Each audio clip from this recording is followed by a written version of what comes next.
छत्रपती संभाजीनगर जिल्ह्यातील 15 गावांमध्ये पाणी टंचाईचे चटके। 4 तालुक्यांमधील 35 टँकर सुरू तर 35,000 नागरिकांची तहान टँकरवर अवलंबून।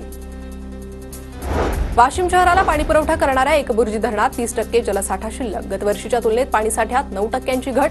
वाशिम शहराला 5 ते 8 दिवसाआड पाणी पुरवठा। चंद्रपूर स्थानिक गुन्हे शाखेच्या पथकाची क्रिकेट सट्ट्यावर धाड। कारवाईत 42 लाखांचा मुद्देमाल जप्त। भारत विरुद्ध वेस्ट इंडिज क्रिकेट सामन्यावर सट्टा लावत असल्याची मिळाली होती माहिती। गोंदिया जिल्ह्यात भाजपच्या संघटन पर्वमध्ये नीलम हलमारे यांनी पूर्ण केली 1000 सदस्यांची नोंदणी। प्रदेशाध्यक्ष चंद्रशेखर बावनकुळे यांच्याकडून नीलम हलमारे यांचं कौतुक। विषारी सर्पदंशानं 10 वर्षीय चिमुकलीचा मृत्यू। गोंदियाच्या सालेकसा तालुक्यातील ग्राम खेडेपार येथील घटना। सालेकसा रुग्णालयात दाखल करण्यात आल्यानंतर उपचारादरम्यान चिमुकलीचा मृत्यू।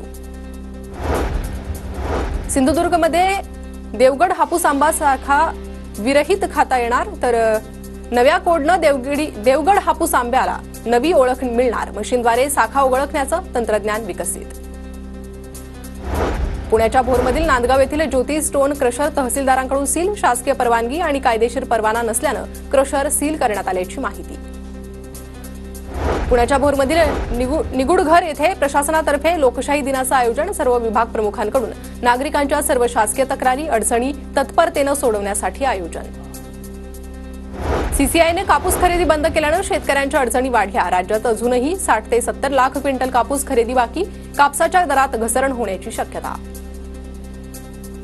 अमरावतीमध्ये शासनाकडून होणारी कापूस खरेदी बंद। शेतकऱ्यांच्या घरी शेकडो क्विंटल कापूस पडून प्रति क्विंटल 500 ते 600 रुपयांचं नुकसान होणार। तात्काळ कापूस खरेदी केंद्र सुरू करण्याची मागणी।